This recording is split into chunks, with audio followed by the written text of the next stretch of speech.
Bonjour, chers abonnés. Bienvenue sur la chaîne HOS, Histoire d'horreur en scooter. Où suis-je? Qu'est-ce que cette plage au sable plus noir que l'encre de Chine? Pense Émilie qui se trouve allongée au sol avant de se relever lentement. Le ciel est nuageux et quelques goélands volent dans le ciel et la brise est fraîche. Émilie regarde autour d'elle. L'endroit est totalement isolé et probablement que la maison la plus proche, s'il y en a une, doit être à des centaines de kilomètres. Elle ignore totalement depuis combien de temps elle est là et comment elle est arrivée dans ce coin perdu. À sa droite se tient son scooter. Il est là, la batterie affichant 100% d'énergie. Derrière elle, une grande falaise rocheuse de 70 mètres de haut longe la plage qui s'étend à perte de vue. Émilie monte sur son scooter et décide de rouler dans l'espoir de trouver une éventuelle issue sur cette plage. En roulant, Émilie n'hésite pas à en faire rouler son scooter à fond. Elle se tient debout, le vent lui fouettant le visage. Elle s'arrête devant un grand arche fabriqué dans la pierre, comme s'il s'agissait d'une entrée. Émilie hésite et met le gaz à fond de l'autre côté de la paroi rocheuse. Émilie découvre ce qui semble être un sanctuaire. Un grand bâtiment fait de ciment et d'acier arborant un style brutalisme. Elle entre dans l'immense sanctuaire, visiblement vide mais propre. Tout est silencieux à l'exception des roues de son scooter. L'atmosphère est étrangement très apaisante et calme. Comme si le lieu servait à apaiser les esprits tourmentés.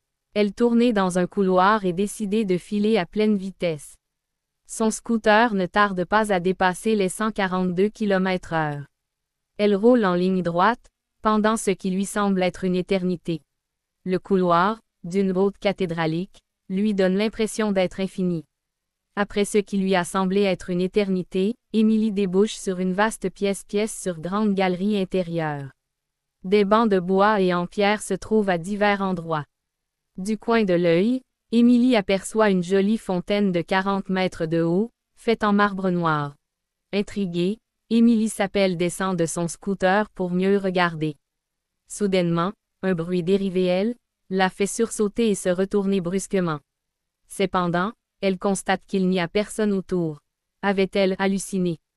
Non, le bruit était trop réel pour de l'imagination. En se retournant vers la fontaine, Émilie remarque qu'une silhouette se tient à 30 cm d'elle. Il s'agit d'elle-même. Le cœur d'Émilie manque un battement. Émilie crie de peur et fait un bond en arrière d'un bond. Émilie. Bordel. Qu'est-ce que... Salut Émilie Roy, lui dit son double d'une voix spectrale. Double. Tu es donc parvenu à Ariès jusqu'ici. À Ariès. Émilie. Hein, Ariès. C'est quoi ce bordel? Double. Ariès est le sanctuaire de la nature et des âmes isolées et tourmentées qui cherchent la tranquillité divine.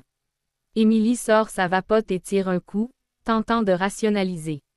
Émilie. Pourquoi suis-je ici et que je me vois? C'est pas possible, je dois devenir folle. Double.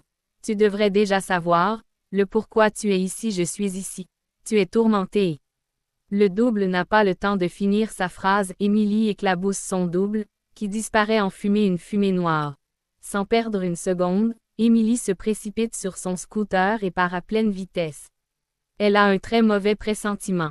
Comme si elle avait compris que si elle ne quitte pas cet endroit, elle y restera prisonnière pour l'éternité.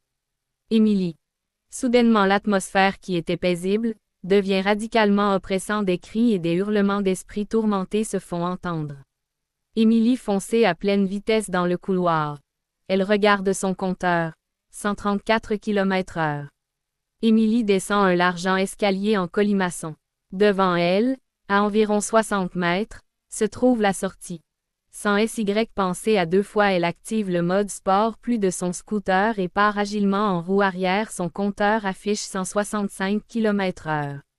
Elle sort du sanctuaire et freine avec agilité de côté. À bout de souffle, Émilie regarde en direction du sanctuaire et aperçoit des silhouettes spectrales et sombres qui la regardent fièrement de leurs yeux blancs. Ils lui font un sourire mais pas amical. Ce sourire est une invitation sournoise à revenir dans le but de lui faire subir Dieu sait quoi. Émilie comprend rapidement qu'elle avait raison, ce sanctuaire est en réalité une prison pour les esprits. Soudainement, Émilie ouvre les yeux et prend conscience qu'elle vient de faire un sacré rêve. Elle regarde l'heure sur sa montre. 8h50 du matin. Elle se frotte les yeux et descend en bas, là où sa mère l'attend. Bonjour Émilie, tu as bien dormi, dit sa mère avec un sourire. Émilie. Ouais, c'était assez spécial comme rêvé. Émilie s'arrête de parler et son visage devient pâle. Les yeux de sa mère ne sont pas noisettes,